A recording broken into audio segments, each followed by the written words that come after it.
Hello student, कल हमने जो चैप्टर किया था उसमें आपको मैंने क्वेश्चन करने के लिए दिया था। ठीक है, वास्तविक संख्याओं में चैप्टर का जो पार्ट थर्ड था उसमें आपको मैंने क्वेश्चन करने के लिए दिया था। क्वेश्चन क्या था? क्वेश्चन के लिए मैंने आपको कहा था कि ऐसी दो संख्याएं जिनका एचसीएफ और एलसीएम अगर दोनों बराबर होंगे तो वो संख्याएं कौन सी होंगी। तो देखो उसका जो ऑप्शन था, उसका ऑप्शन जो समान लिखा था ना, बराबर, वो ऑप्शन सही था उसका। ठीक है, तो देखो उसमें क्या मतलब है, जैसे मान लो कि 15 है और दूसरी संख्या भी 15 है। मैंने कहा कि इसका एचसीएफ और एलसीएम क्या आएगा, तो एचसीएफ निकालेंगे तो दोनों में क्या आएगा, 15 ही आएगा, और एलसीएम निकालेंगे तो एलसीएम भी क्या आएगा, एलसीएम भी 15 ही आएगा ना। जैसे अपने क्या करेंगे, 3 इंटू 5, 5 और 1, दूसरे का भी क्या आएगा 15 करेंगे, 5 5 और 1, ये आएगा ना। तो देखो 3 इंटू 5, 3 इंटू 5 दोनों में कॉमन आ रहा है, तो एलसीएम लेंगे तो क्या होता है, जो मैक्सिमम आया होता है। तो देखो 5 इसमें भी एक बार है, इसमें भी एक बार है, ठीक है, और 3 इसमें भी एक बार, इसमें भी एक बार है। तो यानी कि एचसीएफ और एलसीएम दोनों क्या हो रहे हैं, बराबर आ रहे हैं। तो ऑप्शन जो समान लिखा हुआ था उसमें, जिस ऑप्शन में भी लिखा था, शायद तक बी ऑप्शन में लिखा था, तो वो आपका सही आंसर था। ठीक है, तो देखो नेक्स्ट क्वेश्चन की बात करते हैं, निर्देशांक ज्यामिति की बात करते हैं। निर्देशांक ज्यामिति में क्या होता है कि आपको दो दो पॉइंट दिए होंगे। जैसे मान लो दो बिंदुओं के मध्य दूरी निकालनी है, तो दो बिंदुओं के मध्य दूरी निकालने के लिए आपके पास एक फॉर्मूला होता है। दो बिंदु दिए होंगे आपको, जैसे मान लो ये क्वेश्चन दिया हुआ है, वो कहेगा 3 5 व 2 -1 के मध्य दूरी ज्ञात कीजिए, के मध्य दूरी ज्ञात करो। देखो ये वाला जो क्वेश्चन है ना, ये पेपर में ज्यादातर एक नंबर में पूछा जाता है। ठीक है, बहुत इंपॉर्टेंट क्वेश्चन है, संख्याएं चेंज कर सकता है, क्वेश्चन का टाइप यही होगा। अपने मान लेते हैं, माना ए आ गया हमारे पास 3 5, और जो बी है वो बी क्या आ गया 2 -1, x1 y1 x2 y2, यही आएगा। ठीक है, तो ए बी के मध्य दूरी निकालने का सूत्र होता है, देखो देखो जो पहले वाले कोऑर्डिनेट होते हैं वो x1 y1, दूसरे वाले होते हैं वो क्या होता है x2 y2। देखो जब भी कोऑर्डिनेट निकालते हैं, निर्देशक निकालते हैं ग्राफ में, तो पहली वैल्यू x की होती है, दूसरी y की होती है ना। तो पहले नंबर पे है तो x1 y1, दूसरे में है तो x2 y2। तो AB का मध्य दूरी क्या आएगी, x2 x1 की होल स्क्वायर, y2 y1 की होल स्क्वायर। देखो बच्चों ये भी हो सकता है। ठीक है, अब आंसर में x1 y1 भी लिख सकते हो। अब यहाँ पर x1 x2 की होल स्क्वायर भी लिख सकते हो, x2 x1 की होल स्क्वायर भी लिख सकते हो, उससे कोई दिक्कत नहीं होती। ठीक है, अब देखो 2 -1 की स्क्वायर करो चाहे 1 -2 की करो, आंसर में कोई फर्क नहीं पड़ेगा। ठीक है, 1 की स्क्वायर और -1 की स्क्वायर दोनों क्या होती है, एक ही होती है ना। चाहे तो x2 x1 करो, चाहे x1 x2 करो, बुक में आपके x1 x2 भी लिखा हुआ है, तो उससे कोई भी दिक्कत नहीं आती। ठीक है, तो देखो नेक्स्ट क्वेश्चन की बात करते हैं, इसमें आगे बात करते हैं। x2 कितना दिया हुआ है, 2 दिया हुआ है, ये तो आ गया 2, x1 कितना 3, y2 माइनस का 1, माइनस y1 कितना है 5। तो देखो 2 -3 कितना होगा, -1 की स्क्वायर, और -1 और -5। तो बच्चों देखो -1 और -5 कितना होता है, -6 हो जाएगा ना, ये आएगा -6 की स्क्वायर। दोनों की संख्या है, देखो दोनों का साइन सेम है, माइनस का साइन है, तो साइन तो ये आएगा और दोनों आपस में जुड़ जाएंगे। तो -1 की स्क्वायर क्या होगी 1, और 6 की स्क्वायर कितनी होगी 36। ए बी बराबर कितना आ जाएगा √37। देखो इसका पूरा पूरा स्क्वायर रूट नहीं होता, तो √37 मात्रक आपके पास क्या आ जाएगी, इसकी दूरी आ जाएगी। यानी कि हम लिखेंगे ए बी बराबर क्या है √37 है। ठीक है, देखो ये नीचे दिखाई नहीं दे रहा होगा। ठीक है, ये दिखाई नहीं दे रहा होगा, इसको मैं ऊपर लिख देता हूँ, यहां लिख देता हूँ। देखो क्या दिया है, -1 की स्क्वायर क्या आएगा 1, और -6 की स्क्वायर कितनी होगी 36, 1 और 36 कितना होगा 37। अब 37 का स्क्वायर रूट नहीं निकलता, पूरा पूरा नहीं निकलता ना, तो ए बी बराबर क्या आएगा √37 मात्रक आ जाएगा। देखो बेटा बहुत सिंपल है, मध्य दूरी का सूत्र आपको याद होना चाहिए। मध्य दूरी का सूत्र क्या होता है, देखो ये x1 y1 x2 y2, ये सूत्र होता है x2 x1 की whole square plus y2 y1 की होल स्क्वायर। देखो बच्चों x2 x1 लगाओ, चाहे x1 माइनस x2 के होल स्क्वायर लगाओ, उससे कोई फर्क नहीं पड़ेगा, आंसर सेम ही आएगा। ठीक है, तो देख लो इसको अच्छी तरीके से, फिर एक नेक्स्ट क्वेश्चन अपने और कर लेते हैं इसका। ठीक है, नेक्स्ट क्वेश्चन की बात करते हैं बच्चों। देखो एक क्वेश्चन है, बहुत ही इंपॉर्टेंट क्वेश्चन है, जो पेपर में ज्यादातर पूछा जाता है। क्वेश्चन क्या है, ध्यान से देखना। आपको क्या कह रहा है, ध्यान से देखो। ये कह रहा है कि भाई एक्स अक्ष पर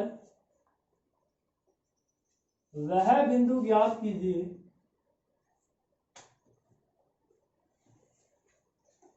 ज्ञात करो जो 2, 3 व 5 1 से समान दूरी पर स्थित है। समान दूरी पर स्थित है। देखो ये क्वेश्चन आपने ज्ञात करना है कि एक्स एक्स पर वह बिंदु ज्ञात कीजिए जो बिंदुओं 2, 3 व 5 एक्स से समान दूरी पर स्थित है। देखो बच्चों एक ध्यान देना, देखो एक्स एक्स पर किसी बिंदु की बात कर रहे हैं, ये होता है एक्स एक्स। आप एक्स एक्स पर कोई भी बिंदु लो, यहाँ एक्स एक्स पर अपने कोई भी बिंदु लेंगे, जैसे मैंने मान लिया वो बिंदु P है। ये बिंदु यहाँ पर एक्स एक्स पर इसका मान कुछ भी हो सकता है, लेकिन एक्स एक्स पर वाई का मान क्या होता है, यहाँ पर वाई का मान हमेशा 0 होता है। जैसे मैं आपको कहूँ कि 2 और 0 कहाँ आएगा, आप कहोगे ना इस लाइन में आएगा, 3 0 इस लाइन में आएगा ना, तो वाई का मान जब 0 होता है तो इस लाइन के ऊपर आता है वैल्यू हमेशा, है ना। तो एक्स एक्स पर यही एक्स एक्स होता है आपका। एक्स एक्स पर एक्स की वैल्यू तो कुछ भी हो सकती है, लेकिन वाई की वैल्यू क्या होगी, 0 होगी। क्या होगी, 0। तो हम देख लेते हैं, मान लेते हैं, माना P कोई पॉइंट है, एक्स एक्स पर कोई पॉइंट है। अब एक्स एक्स पे है तो वाई का मान तो 0 होगा, एक्स का मान हमें ज्ञात करना है ना। जो दो बिंदु, एक ए है, ए जो है वो कितना है 2, 3, और एक बी बिंदु है, वो बिंदु आपको दिया होगा 5, 1। इन दोनों से क्या है, समदूरस्थ है, यानी कि समान दूरी पर स्थित है। क्या है, समान दूरी पर स्थित है। तो देखो समदूरस्थ का मतलब होता है समान दूरी पर स्थित है। यहाँ पर समान दूरी की जगह समदूरस्थ भी लिखा सकता है, एक ही बात है। ठीक है, तो अकॉर्डिंग टू क्वेश्चन देखो, पी ए के मध्य दूरी निकालेंगे क्वेश्चन के हिसाब से कि पी ए के मध्य दूरी जो है वो किसके बराबर होगी, पी बी के मध्य दूरी के बराबर होगी बेटा। अब देखो वही पी ए के मध्य दूरी के लिए सूत्र लिखवा दो, x2 minus x1 y2 minus y1 के होल स्क्वायर। देखो x2 ये x1 ये x2, देखो सबसे पहले इन दोनों के बाद मध्य बात करते हैं, x1 y1 x2 y2, यही बनता है ना।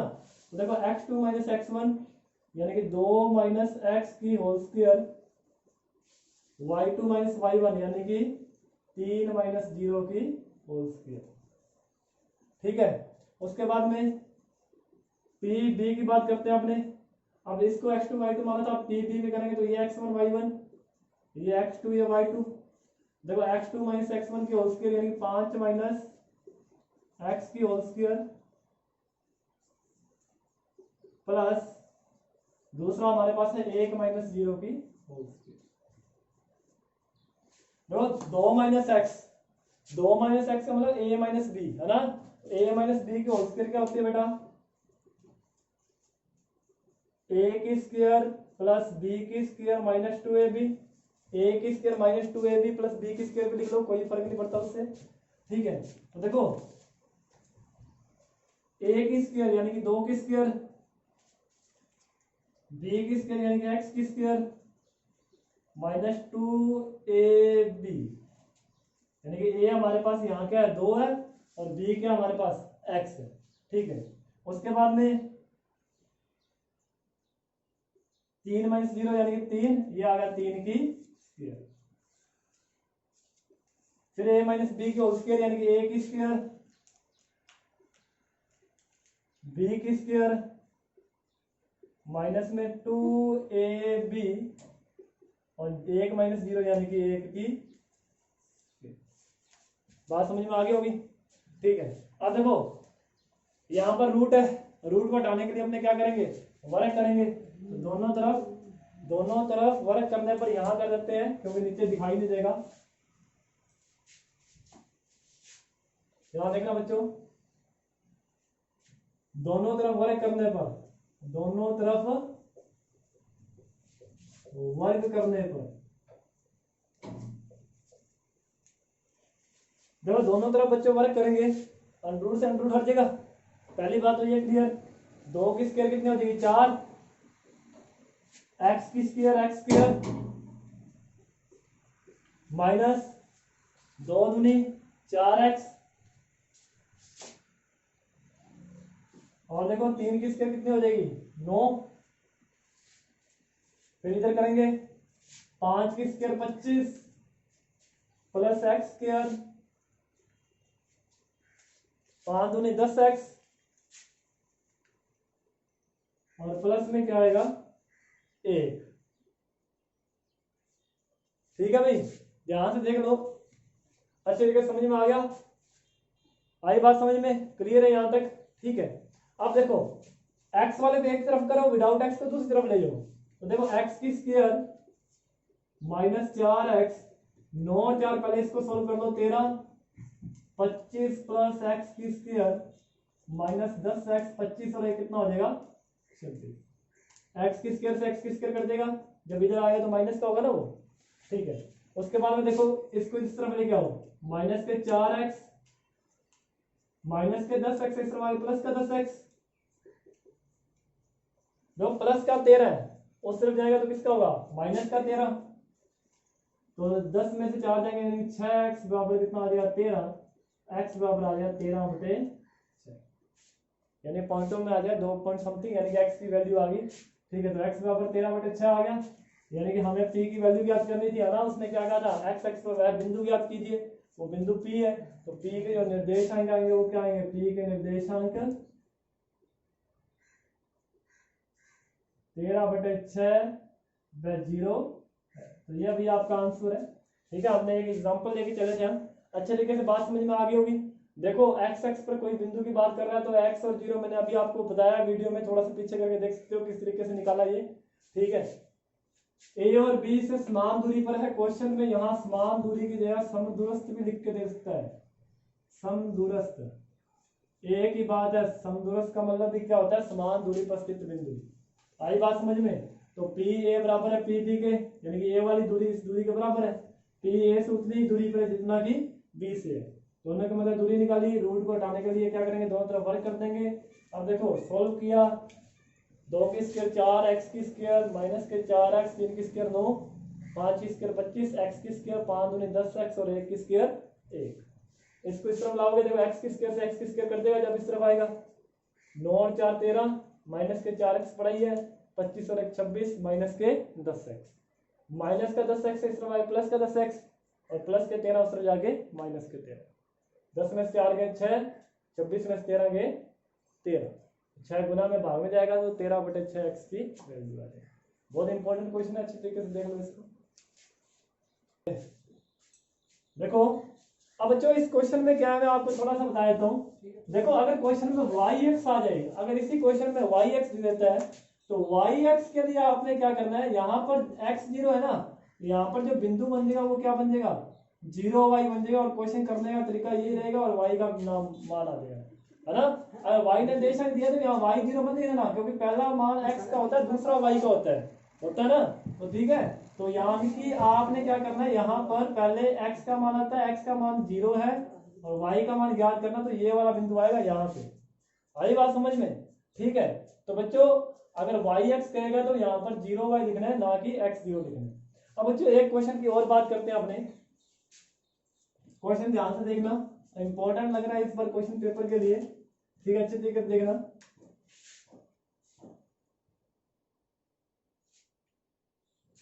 वो कह रहा है कि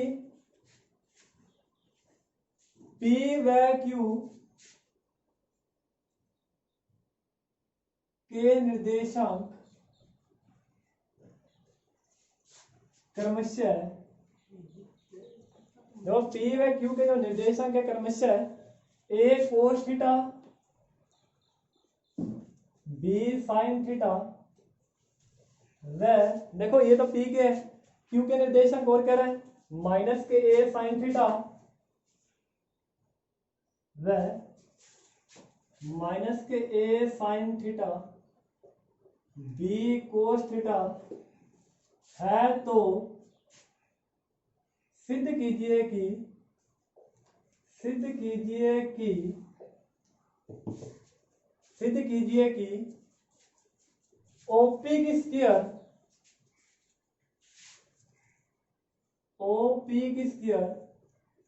प्लस ओ क्यू की स्क्वायर बराबर है ए की स्क्वायर प्लस बी की स्क्वायर। ये क्वेश्चन आपको दिया हुआ है, ए की स्क्वायर प्लस बी की स्क्वायर।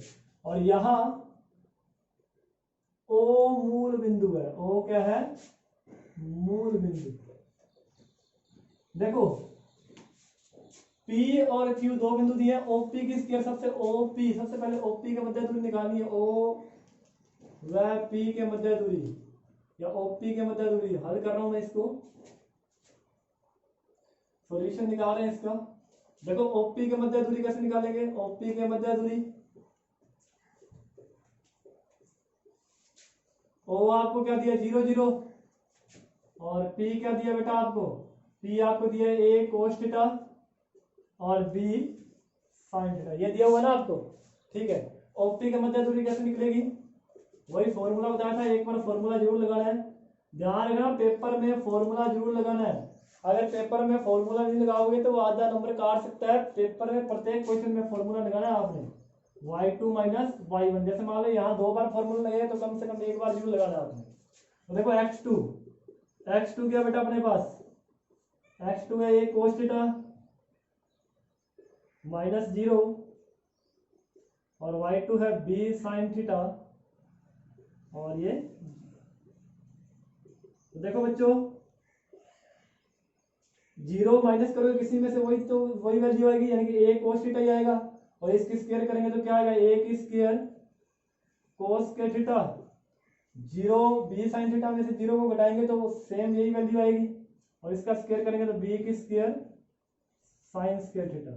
तो अपने पास OP बराबर आ जाएगा ये।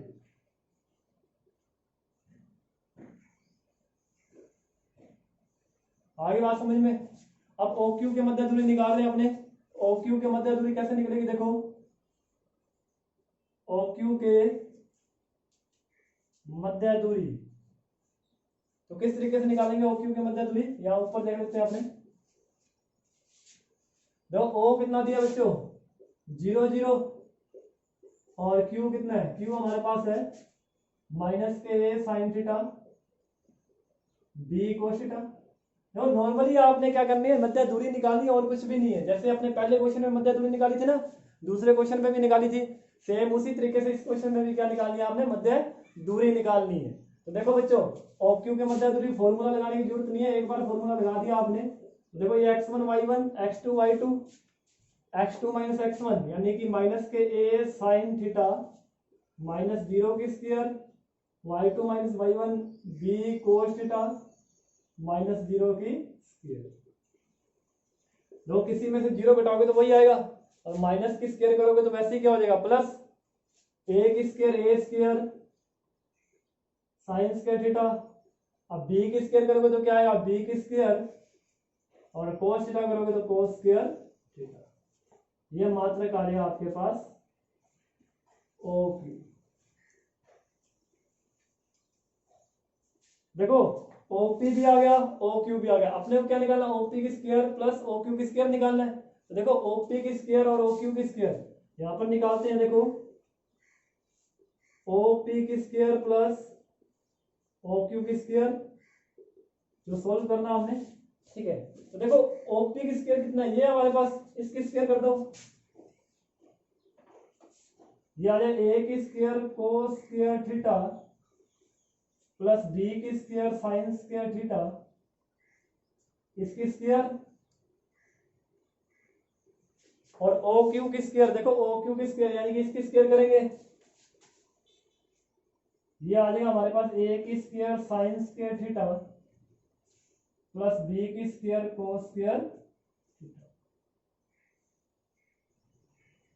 आई बात समझ में?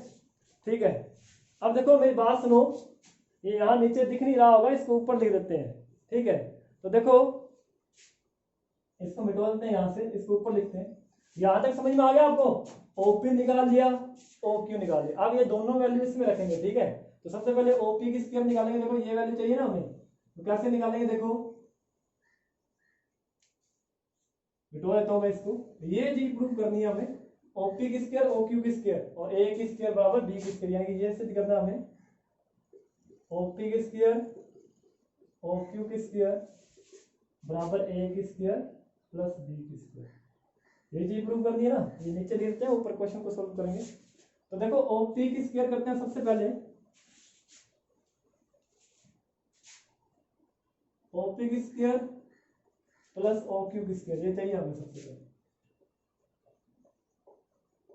देखो बच्चों नॉर्मल सी बात है, मैं सीधे ही कर देता हूँ। देखो ओपी की स्क्वायर करोगे तो रूट हट जाएगा इसका, ठीक है, अंडररूट को हटा दो, स्क्वायर से अंडररूट हट गया तो क्या आ गया, ए की स्क्वायर कोस स्क्वायर थीटा और बी की स्क्वायर साइन स्क्वायर थीटा, ये आ जाएगा।